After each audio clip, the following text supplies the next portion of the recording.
Hello, this is Glenn Loury of The Glenn Show, formerly at bloggingheads.tv and now at my own YouTube channel, Glenn Loury Show at YouTube, and also at my Substack newsletter, glennloury.substack.com. And I am with Wai Wah, who is charter president of the Chinese American Citizens Alliance of Greater New York, and an activist working in the education space, amongst other things, in New York City and beyond. So I'm happy to welcome you, Wai Wah, to our podcast here. Thank you for giving us some time. Thank you, Glenn, so much for inviting me. You're welcome. Now, we have actually collaborated on something. I should mention this right at the outset. The Pacific Legal Foundation produced, and Rob Montz, the filmmaker, oversaw the production of Dream Factories, I believe is what the documentary is called, which is a investigation of the controversy in New York City about the specialized exam admissions high schools of Bronx High School of Science, Stuyvesant, and Brooklyn Tech, in which that controversy have been very actively involved. Maybe we can start by you telling us a little bit about the controversy and about your role in it, and where things are standing now on that set of issues in New York City. Thank you, Glenn. It was great to be with you in Dream Factories. We, of course, didn't meet at that time because the shooting of the film happens quite separately in different pieces. But I think it captured a lot of the emotions of a very important topic. And the important topic is about excellence in our schools, meritocracy, and also the anti-Asian discrimination that's happening in the schools here in New York, as well as in many other areas in education across this country. The specialized high schools in New York, there are three, as you named them, the most famous and the oldest ones, the oldest one being Stuyvesant and Brooklyn Tech and Bronx Science. Those are the top specialized high schools. There are five other ones, actually, that are part of this too. And but those are the oldest ones and the most famous ones. From those three schools, generated 14 Nobel Prize winners in the sciences. That's just an incredible number. You don't have that anywhere in the world. There are countries that don't even get that. And in fact, Bronx Science is unequal in the science area for the number of Nobel Prize winners. They are the tops in all the areas, but this is absolutely amazing for any high school in the not the country, in the entire world. These are basically also thought as STEM schools. It's not for everybody. It's not meant to be for your dancers and your performers that may want to also get a great education, but there are different options. So we have a system where these kids are selected by one test only. That's it. So they don't look at your race. They don't look at your economic status, what your parents do, what their professions are, what ethnicity, what country you're from, what religion, what gender. Everything doesn't count for this except one test. It's an academic test. It's objective. So you have to do the verbal part and the math part. And that's basically it. You come in, you take it once. And if you don't get in, you do have an opportunity the next year to take it, but it's basically one test. So you could have playing hooky, not going to school at all, and you can also be doing pretty poorly in your original school, middle school, with grades that are not top. But if you can perform well in this one test, then you are allowed to get in. Now, this has the wonderful outcome of classes, I should say, that have obviously worked very well. So if you can have a system that has generated so many top students, now it's not just the Nobel Prize. It's really also many other prizes that they get, MacArthur prizes, Turing prizes, and so many at the kids level, Intel, prizes for a lot of the kids over the years. And this is not to be just discarded. But what happened in New York is that you had people from the very top. You had the mayor, the chancellor, and saying that they were schools that didn't look like the city. What are we? Chopped liver? I mean, this just doesn't make sense. This is not only senseless, it is outrageous to disregard all of the people who form these wonderful schools. You can't go and say that no one group owns these schools, which is what the chancellor said. It was the mayor who said that these schools don't look like us. To talk about the diversity, we saw in 2018 when the mayor and chancellor announced that they were going to change the schools, which are governed by state law, by the way. There's the Head-Calandra law governs them to keep them the way based on just the admissions by the test. You cannot just change the schools without trying to change it at the state level, but they announced that they were going to pursue that, and that was creating a lot of problems. Let me interrupt just for a minute, only because there's so many different issues at play, and I want to just try to keep some structure. So we have specialized exam-based admission schools in New York City. So the outcome of the exam process has yielded an ethnically unequal representation of different groups in the city's population in these schools, with Blacks and Latinos being underrepresented and with Asians being, quote unquote, overrepresented. So a political controversy has broken out about this disparity of representation, which has resulted, has it, in the elimination of the use of this single exam, which has for decades been the basis of gaining admissions to these schools. Am I correct, first of all, in describing the lay of the land? Has the use of the exam, in fact, been eliminated for the specialized high schools? No, not yet. Not yet. But it's under attack. It's under attack because they couldn't change it immediately on that level because this is where it's important to talk about also engagement by parents, engagement by interested parties, which is not just parents, not of kids that are going to apply, but also with the concept of what this means. This means that we are trying to destroy one meritocratic avenue to getting into the schools. But the test is still there.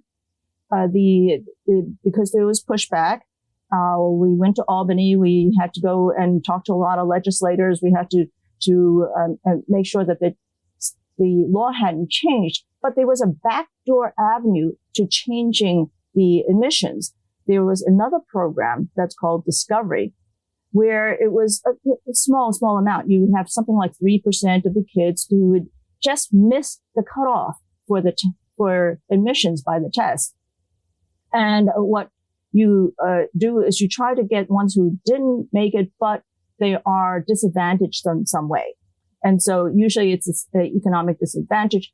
And what they did was they redesigned it here in New York City and also increased the number so that it would be 20%. But they did not say 20 is, of course, an extremely high number. That means 1 out of 5 kids did not really make the test in the usual way. What they do is they were close. They were close to the cutoff in order to qualify for the Discovery program. Well, they are close or not close, you see, because for the bottom school, each school has different cutoff numbers. So some of the top schools will have such a high cutoff number, like Stuyvesant's cutoff number is going to be higher than the top number of some of the weaker schools. So you have an extraordinary gap already between the top and the bottom. But when you're picking kids from the bottom of the bottom, you get very odd distortions. You could take some ones who missed the bottom one, and then they get placed in one of the higher schools. So it becomes not quite right for the it's a mismatch. It's a mismatch. It's not right for some of the kids who might have otherwise gotten in to the top schools. You have to remember, it's 20% of your seats, 1 out of 5 seats that are going to go to someone else that might not be put in. And then you're also trading off kids, right? Because how do you define these disadvantaged kids? They cherry picked and moved the definition around so that what they were trying to engineer was to get certain schools where you had very few Asians. And so when you talk about Asians being an issue, too many Asians or not, I want to go back to the words that you used, which were underrepresented and overrepresented. I don't like those terms because we're not representing anything. Okay. When a kid comes in, he's there for himself. When a Bangladeshi kid gets into Stuyvesant, he's not representing all of the Bangladeshi people in New York. He's representing himself. He's going to go and do well for himself. Of course, it's great if he could do things back for his family and those of his ethnic group, but we are judging him not by his representational group. And so to say that one person is underrepresented, to say that somebody is overrepresented is pretty offensive to the Asians, actually. To say that, they're an overrepresented group. I think you could say that they're not proportional to the numbers in the population, but not to be proportional is not the same to say that you're underrepresented. Okay, I take that point. Again, just to make sure I'm understanding the lay of the land. So the use of the exam as a criterion for admission has not been eliminated, at least not yet. That's right. Were Mayor de Blasio to have his way, it would be so, but Correct. The state legislature stands between him and doing this, if I understand you. However, workarounds are being considered. This discovery program is one such workaround. Its details are complicated. In its simplest form, it would be if you were very close to the line, but not quite at the line, we give you a way of getting in if you go to some special summer program and stuff like that. But it is being, you think, and I don't want to put words in your mouth, abused on behalf of lowering the number of Asian American or Chinese American students who are gaining admissions to these schools. Am I getting that correct? That is the intent. And the actual numbers, of course, will change from time to time. But I think that you have to think also that this 20% is not set in stone. There's nothing to say that once they say it's a slippery slope, right? What's to stop them from going from 20% to 25 to 30, 50, or 75? You could actually do that. A slippery slope you're describing. Correct.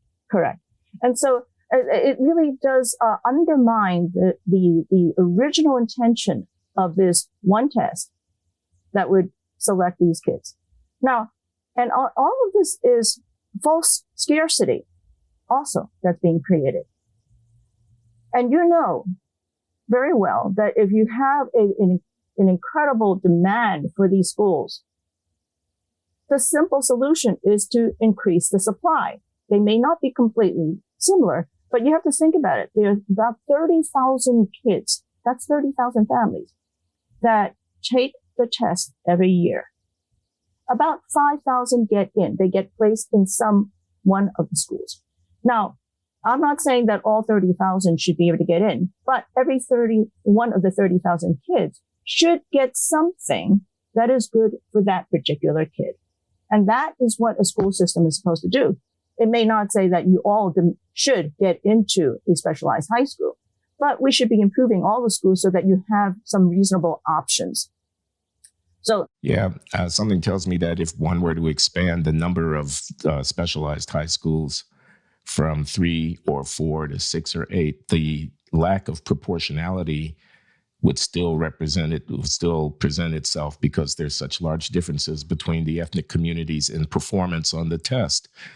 Am I not correct in saying that? I mean, do you know the numbers, by the way, in terms of the distribution of kids from the different ethnic communities' performance on the test? Is that public information? Yes, it's public information. Over 50% of it's Asian. And so, I will say that when the Department of Education was coming out from throughout the city to show what they intended to do with the schools, what their goal was to do. They pretty much showed that they were going to half the number of Asian students in these schools.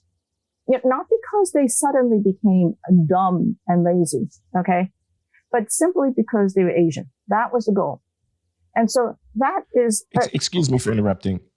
People are saying explicitly that they want to reduce the number of East Asian kids going to these schools? Not East Asian. Out loud? Asian. And what they did was they had charts. They showed it. You know, they said, they don't say, we're going to come out here and decrease the number by about half. What they do is they show these charts in pinks and greens and reds, all these different colors. And then they show, this is what it is, the city, demographics, the proportions by race.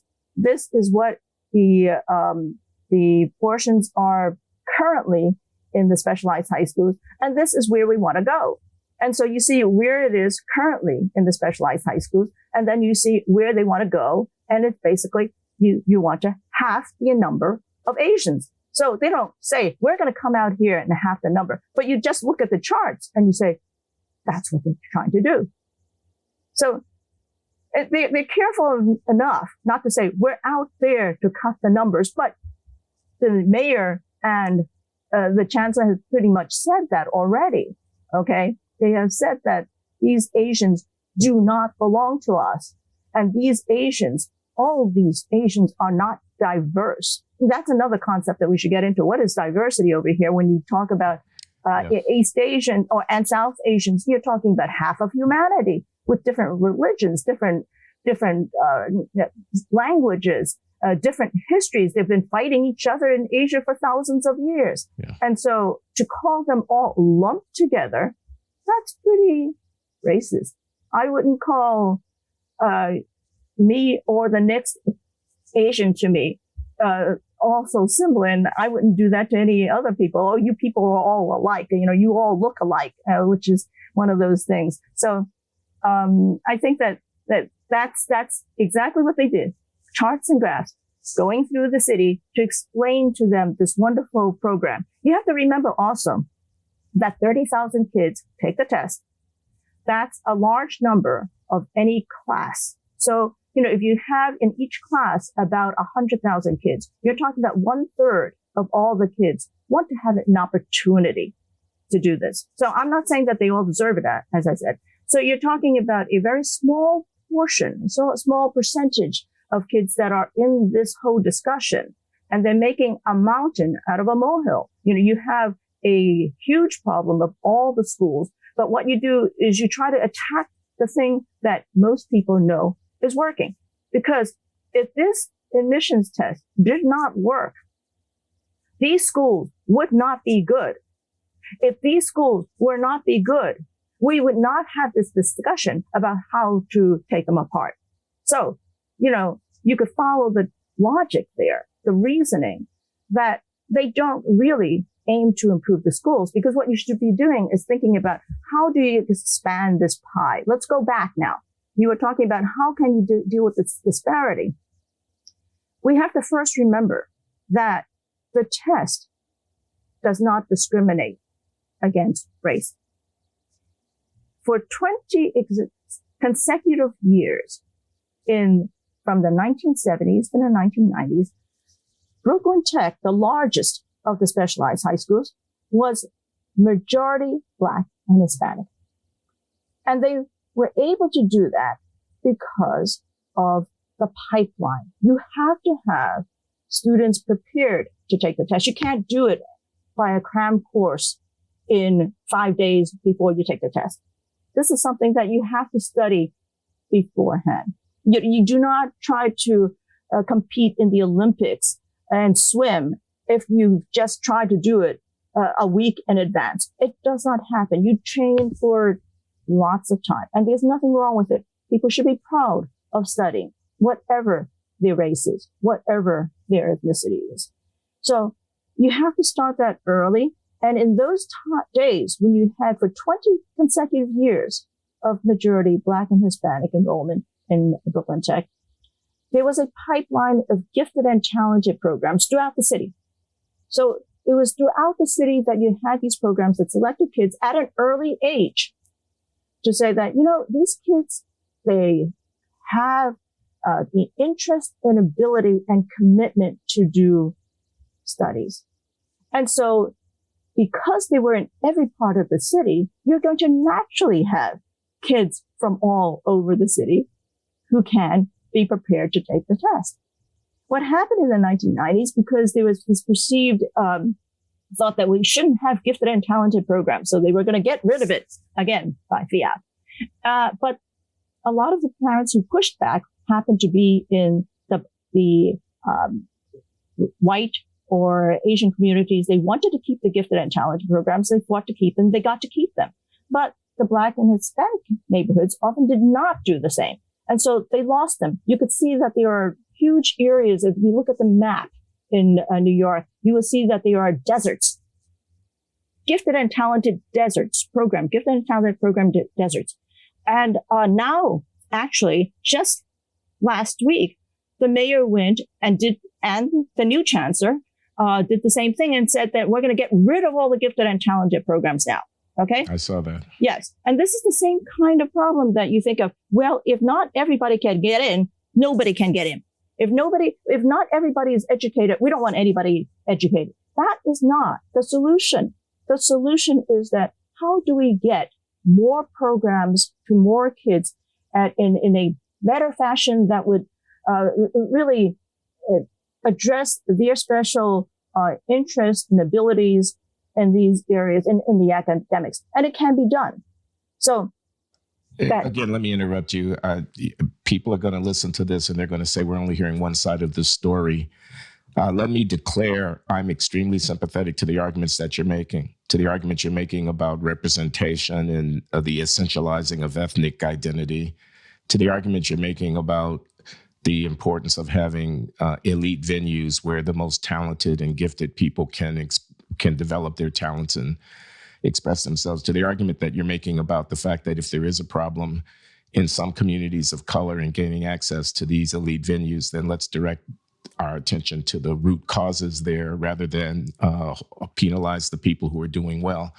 I, Glenn Loury, am very sympathetic to those arguments and have said so in the Pacific Legal Foundation's film Dream Factories and elsewhere. I've said it here at the Glenn Show, so people know where I stand.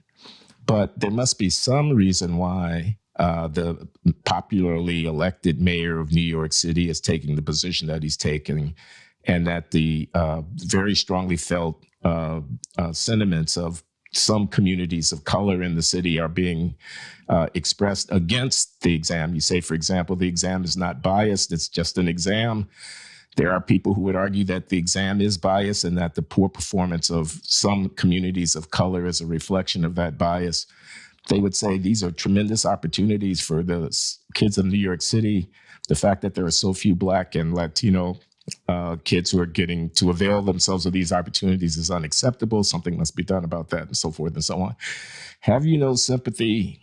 Or let me put the question differently. Do you worry about looking like a chauvinist on behalf of Chinese American interest when you make these arguments, since the way that the chips are falling is so favorable to the Chinese American community in the status quo? Let me make it very clear that the students of any color is important to all these other students of other colors. Because we're in this country, we're in this state and city together, and their problems are our problems, okay?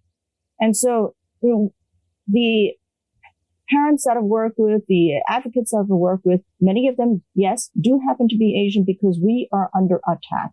It is discriminatory.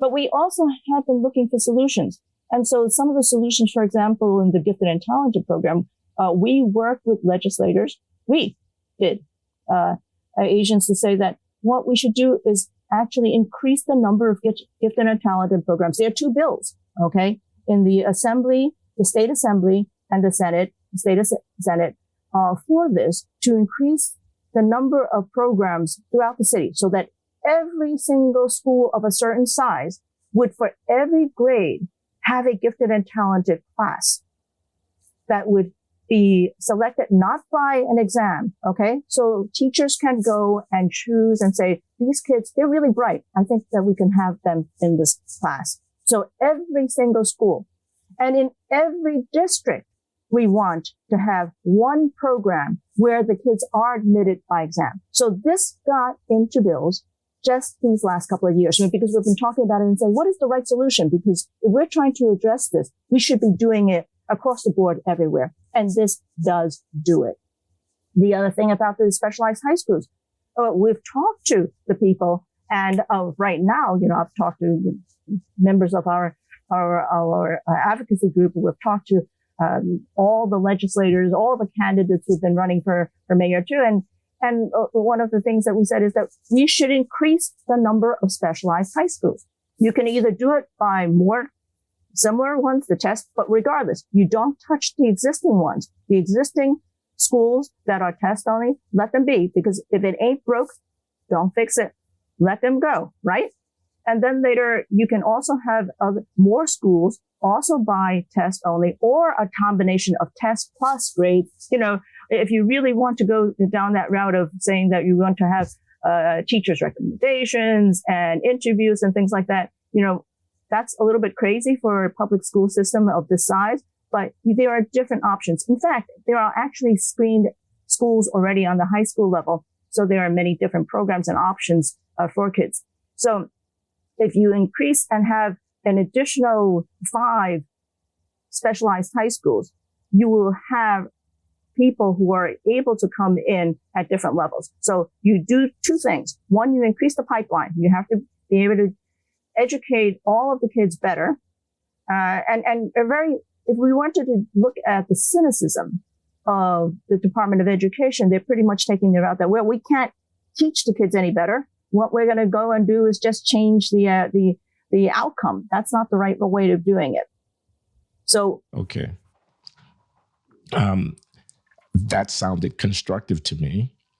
Expand the number of seats in specialized high schools and enrich the pathways that kids can get before they come to the high school level to identify those who have talent, not just by a test, but by any means that the teachers can find, and then nurture them and develop them so that they can be candidates for this. What do you make of this anti-elitism sentiment that seems to be very widespread in some quarters, quite apart from ethnicity or race? Just the idea that we shouldn't track, we shouldn't call some kids gifted and others not gifted. All kids can learn kind of idea. And that if we have some kind of screen like the exam, and kids do poorly on it, then there's an injury conveyed by differentiating amongst the kids based upon their performance. This kind of idea. I mean, an anti-elitism ideology would seem to be part of what motivates opposition to the specialized high schools. What do you make of that? I think that it's a silly waste of time to try to fall into the trap of saying that all people are equal. I think that we have equal rights for the Constitution, but let's face it, even in a family with the same genes, with the same structure, you're going to have some kids who perform better in one area for one reason or another. It could be ability, it could be interest, it could be commitment, And so even inside a family of siblings, you're going to have differentiation. Does that mean that you say that this kid is great and the other kid is nothing? No. You try to give them all the resources that can develop them best in their way. Now, if they have not been exposed to it, you've got to expose it to them early. So let's go and say that, and you see what I'm saying here? I'm not saying that there's any kid in a family who's worse than another, but they are not equal in the sense that they're all the same. They are different by their individual interests and abilities. and the commitment. And so if your own siblings are going to be so different, why should we not expect the family next to me to be exactly the same as me? I wouldn't expect that. And, if somebody wants to be a musician, that's great. If somebody else wants to be a astrophysicist, that's great. And if somebody wants to be the greatest electrician, I think that's important. We have to have that kind of diversity. And so I think that we have to think about having that kind of structure that promotes people to be able to have the resources, okay, and then later to be able to develop them according to their interests and abilities. So does that, did I move away a bit from that now? Well, I think of two broad categories of explanation for differences between large communities, like the ethnic communities in New York City, in their achievement of excellence. One would be genetic and the other would be cultural. And I just want to ask you, because I think this is one of the things that's unspoken, but it's behind the scenes when people resist the elitism. If the Black and Hispanic are underrepresented or not proportionately present amongst those who are being selected, then you must be saying, if you accept that outcome, that they're inferior in some way, either inferior intrinsically or inferior culturally, or by conversely, you're saying that some are superior in that way. And I wonder how you react to that, because this sense of outrage, segregation, sometimes they use the word, these schools are segregated, they will say, as if there was something, morally illegitimate about the disparity in presence of the different communities at this high level. And we do need to underscore that these are very exacting selection processes. These are, you say 5,000 out of a 100,000 class. This is the top 5% who are being admitted to these specialized programs. And when we have such a broad difference between the Black and the Chinese and the Caucasian and the Latino and whatnot, it looks like either the institution is failing or these communities are somehow relatively inferior one to the other. And how do you react to that? I think that this notion of elitism or superiority or inferiority should be put aside. Okay, so I always hate it when they say these are the elite schools. No, they're not the elite schools. They're schools that are selecting kids who perform well in this criteria. They're not the ones also at the stage of trying to walk around being royalty or celebrities. They don't come out and they make zillions of dollars. It's nothing like that. You don't walk out of a Stuyvesant and all of a sudden you're anointed something or other. You still have to do a lot of things. And there are very few who actually do make it to the big time. We still 14 Nobel Prize winners is a lot, but it's not like every kid walks out and becomes a Nobel Prize winner. Okay. If that were the case, we'd just go and name every school Stuyvesant and Bronx Science and would be fine. It doesn't work that way. I think that for the disparity, that is something that does need to be addressed. But it is a matter of preparation early. You cannot just say that because the kids are not getting in now. And I have to say it's now. This is very important, actually. Something that's just come out recently. It's the National Assessment Education Progress. That's right. I don't know whether you saw that, but it shows I haven't seen the most recent numbers, but okay. I know the general reporting. Okay. So in the last time, from 2012 to now, okay, the performance has declined for the first time since they started reporting this. So, and worse yet, the discrepancy between the Blacks and the poorest performing groups, which would normally be your Black and Hispanic, has actually increased. So the difference has actually increased, the separation, okay, the gap the achievement gap is increasing for the first time, when actually in the past decades, there was a closing of the gap. So it's actually before these policies, and they're trying to say that it's all the system's fault, that people will say, well, we don't have to teach them any longer, right? We don't have to focus on education. All we have to say is the system is not right. What we should do is just move the kids around and magic, they become educated. No, it doesn't happen that way.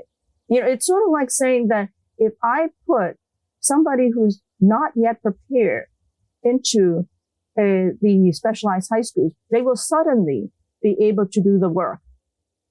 That is not true. Now, not even every kid who passed the test will flourish the same way. That's the way it is, right? You know how it is, that sometimes kids will perform very well, but you have to get a class, and there will be some who will even perform better later. And then there will be some who look like they were really good at 8th grade, and then later they do not perform on the top. The top kid in a middle school will probably not be the top kid in the high school, because you can't have every number one kid in the middle school becoming the number one in the same way in high school. But if you go back to what's happening here with trying to get a class that is going to be developed, you have to focus very early on trying to make sure that they're educated. And by not focusing on the education, which is what's happening, you do destroy the hopes and dreams of kids. So you can't just tell them, well, because we have a whole system that is rigged, then all we have to do is just move you into a different school. You're going to become suddenly able to do things. And that's actually a kind of bizarrely racist to say that a black kid or a Hispanic kid cannot learn unless they're sitting next to a white kid and an Asian kid. That's not true. Yeah, I think that in fact, many of the charter schools are the best performing public schools in New York City, and they are 95% Black and Hispanic, and they're performing better than the public schools. So the public schools here are, and I should say that the charter schools are publicly funded, but they're not what you would call inside the public school system. We have to look at why that is the case, because you're taking the same kids, but there is more structure and more focus on educating, and that makes a world of difference. That's what we have to focus on. And it's not to say, talking about segregation. I just mentioned that some of the best performing schools happen to be 95% Black and Hispanic. So segregation is a case when it's imposed. If it's by, if we said that no kid will be allowed to take the test who is of this size and shape, then that would be wrong. If we said that you had to be of a certain profile to take the test and pass it, that would be wrong. But if we say that we will let everybody compete on it, then later what happens. But we should be performing the important work, the hard work of education, which is to work for years and years in advance to prepare all the kids. And that's what the Department of Education is not doing. They want to make the quick, glossy headlines. But if you look at a lot of the grassroots, I don't think that what we get from talking to Black and Hispanics too, that we work with, that there are some people who are focused on changing this. But for the most part, most of the Black and Hispanics are just like all the other parents. They want a good education for their kid. They want to go and focus on that. And if they can get their kids to be able to do as well in the test to get in, that's where they want to go. And that's where we should aim. Do you have any outspoken allies from the Black and Latino communities in New York City standing with you in defense of the maintenance of the rigorous testing regimen for gaining admission to the specialized high schools? There are some more that are quietly so. I think that this is an issue that they have to choose in a way. I think that there are some who have spoken up for keeping the test. Okay. So, and of course, political winds do change, and politicians are aware of that. I think that if you take somebody like an Eric Adams, who is likely to become the next mayor of New York City, he has gone back and forth on this. And at one point he was saying, okay, let's get rid of the test. When de Blasio said, let's get rid of the test, he said, okay, let's get rid of the test. And then we told him that this doesn't work for anybody. It's not a good solution. And he's supporting the increase of the number of specialized high schools. Keep the ones that are here now as they are, and then later to expand the number of specialized high schools to every borough. So, we don't have Adams. Yes, this is Eric Adams. So he is one person who is saying, don't touch the ones that are now under the test. And then later what you do is you add to them.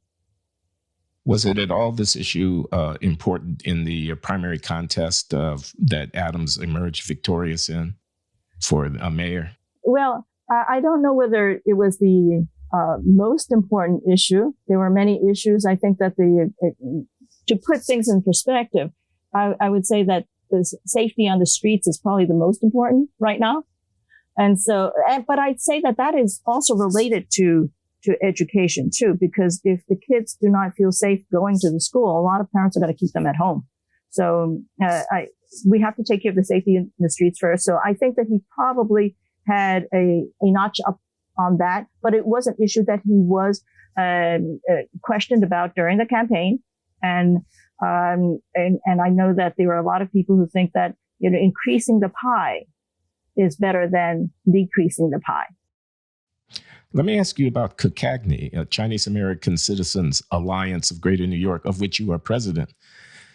Did it come into existence to mobilize around this issue? What's the history of CACAGNY and of your involvement with it? Okay. Well, CACAGNY is the local chapter, New York chapter for an old organization.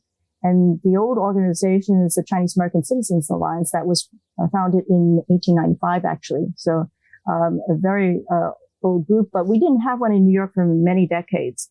So New York had one there. It's a very informal group, but when we gathered here, as we formed it here in New York, we thought that we should focus on real issues. So you can have organizations that do many different things. We're diverse too, right? Within a small group over here, but to focus on the issues that were plaguing the Chinese American and Asian American by extension community. And the first thing, most immediate issue was education. So that's how we thought about that.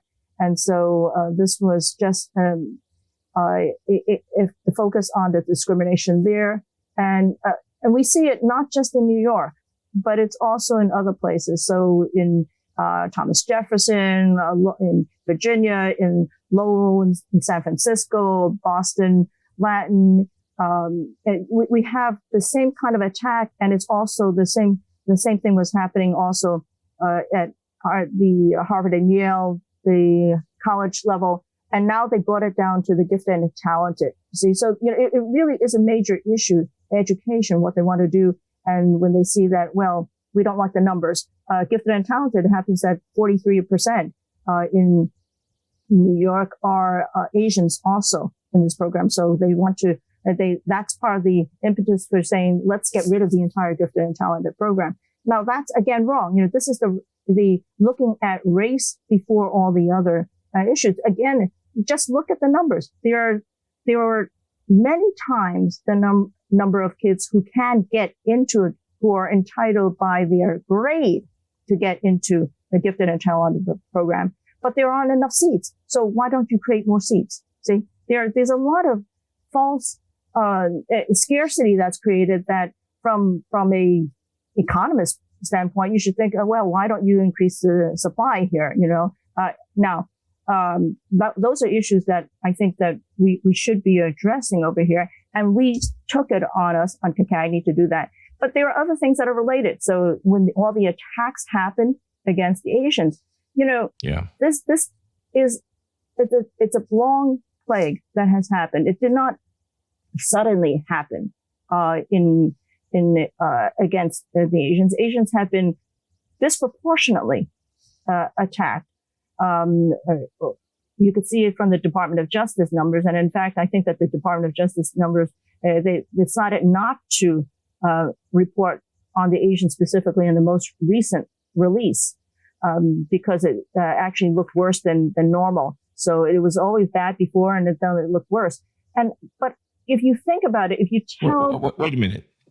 The Department of Justice, which reports about the persons who were victimized by violent crime by ethnic group, have decided not, did you just say, to release data breaking down victimization by ethnicity in order to avoid highlighting the increased incidence of anti-Asian violence? I just want to make sure I understood you. I don't have proof of that, but it sure looked like that. So I don't have proof. So. That's right. Because in the prior years, you did see the numbers, and they'll have a little chart, and you could see that, and you could see that Asians are more likely to be attacked because I'm not the biggest guy in the room. I know that. So it might be that. And sometimes there are attacks of opportunity, but certainly the attacks have increased when they say you don't belong here. Okay. That's the same kind of thing that the Asians have faced in education when they tell the kids, you don't belong here, not because they couldn't do the work, not because they weren't interested in doing the work, but just because of their race.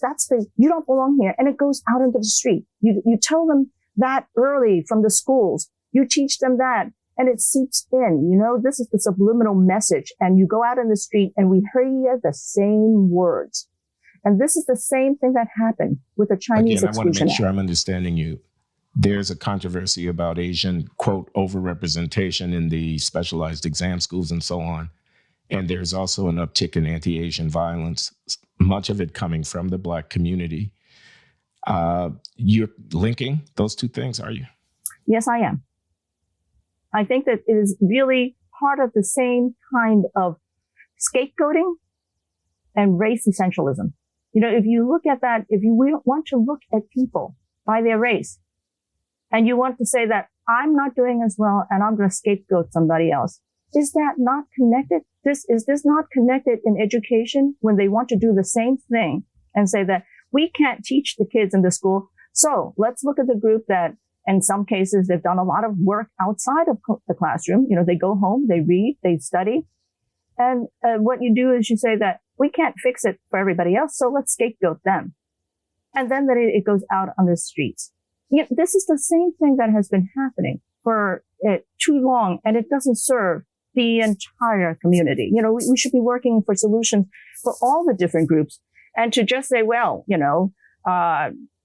don't get it right now for this, let's go and attack the other people. That's not the solution. To attack somebody else does not make you better. It's sort of like if I just go into a school that's named either Bronx Science or Stuyvesant, that doesn't make me immediately smarter and able to do equations. That doesn't happen. There are schools in the Bronx where not a single 8th grader can do fractions. Now, that 3rd graders should be doing fractions, and when not a single 8th grader can do it, and you want to say, let's go and take the top 7% from each school or something like that, take whatever X%. That doesn't work. They don't become immediately smarter. You have to go back to what it is about. You and I could agree, I think, that the fact that there are schools, and New York City is not alone in this respect, where there's vast swaths of the kids who are just not getting effectively educated, is an unacceptable reality in American society, and something must be done about it. So I take your point on that. I have to say this, Wai Wah, which is that there's another side to this debate, which is not being represented in our current conversation. And I want my audience to know that I'm not just touching on this one time. This is an issue that's going to be with us. The Supreme Court is going to hear this suit of the Students for Fair Admissions against Harvard University. This issue is around, and I will be covering it in an ongoing way at the Glenn Show. But I wanted to give you a chance to, make any closing remarks that you might want to make, Wai Wah. I am, again, proud of the role that I played in the Dream Factories. Everybody should look it up. We're going to include a link in the posting here. And very sympathetic to the philosophical and practical points that you've been making here. But I do have to acknowledge that there's a debate ongoing, and I want to give the other side a chance to express their views at a future time. Is there anything else you want to say about this stuff? I thank you first for inviting me, and you were the star for Dream Factory, so thank you very much for being part of that. I want to say that education is something that is for everybody. And for people coming from Asia particularly, we do value it. Yes, we do. And it's part of the Confucian principles that we learn from very young age. And the thing about Confucian principles is that Confucius himself said that this is something for everybody. It's not to be distinguished by rich or poor or whatever background. It is for everybody, and that is what we should be looking for. All right. Well, this is Wai Wah Chen. She's charter president of the Chinese American Citizens Alliance of Greater New York. And I am proud to say, my friend. Thank you. My bride. Thank you.